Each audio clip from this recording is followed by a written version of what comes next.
Well, good morning, everyone. It appears to be a good day for installations.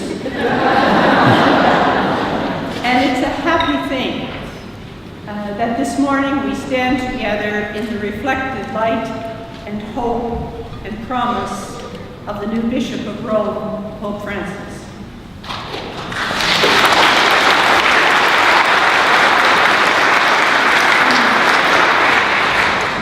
I second Sister Mary's welcome to each of you and say on behalf of all the congregation here and at home in the various neighborhoods, we are pleased and humbled that you are with us for our installation and for this feast of St. Joseph, who belongs to all of us as the patron of the Universal Church. A thoughtful person said recently, and I believe her, that it is a risky business to assess the times you live in, but still more risky to avoid the challenge of doing so. And we are here today because inasmuch as we are able, we are trying to see and to see through this moment in our history. We want to discover what it invites us to, what opportunities it offers us, and what responsibilities we have at this time in placing our lives and resources at the service of God and God's people. Almost 50 years ago, in 1965, our beloved church gave to vowed religious an extra special mandate to do this assessment.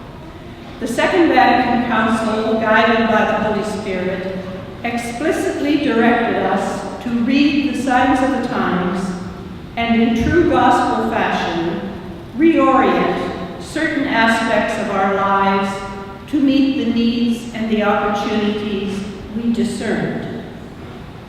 This obedience has brought us, not without pain, more deeply into who it is we are and are called to be in this moment.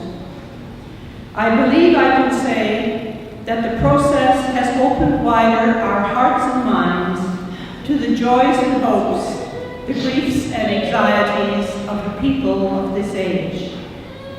It has led us more deeply into the mysteries of the universe, revealed through science and theology.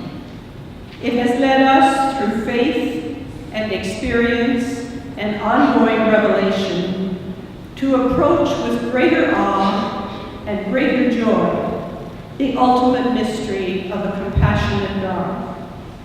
To reverence this God as immanent in all of creation, lovingly involved in all that exists, and yet infinitely and always other. We have come, I believe, to a more profound faith in Jesus the Christ as the primary expression of God's self-involvement with the world from the beginning. We know him, St. Paul says, as the image of the unseen God and the firstborn of all creation. For in him were created all things in heaven and earth, and he was the firstborn from the dead.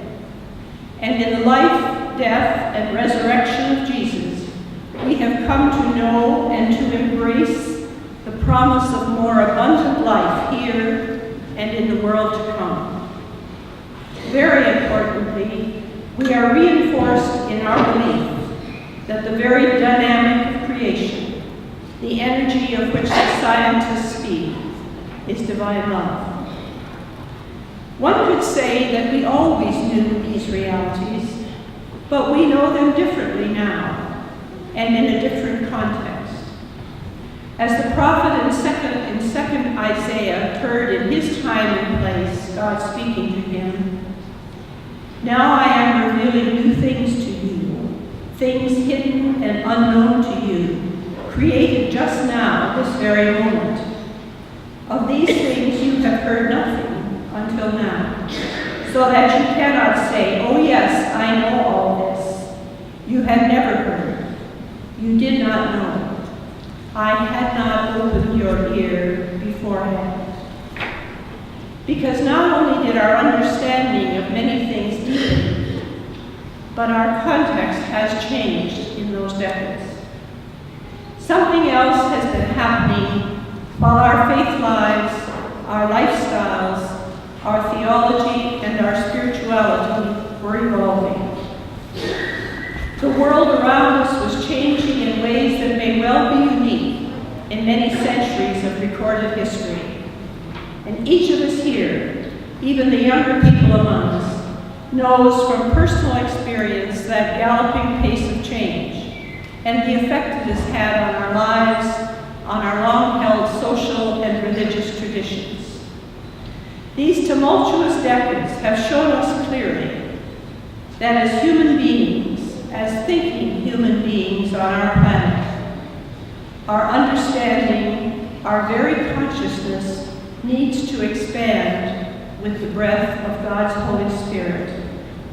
Our consciousness needs to evolve so we can wisely and bravely go where God is inviting us into what promises to be a very different future.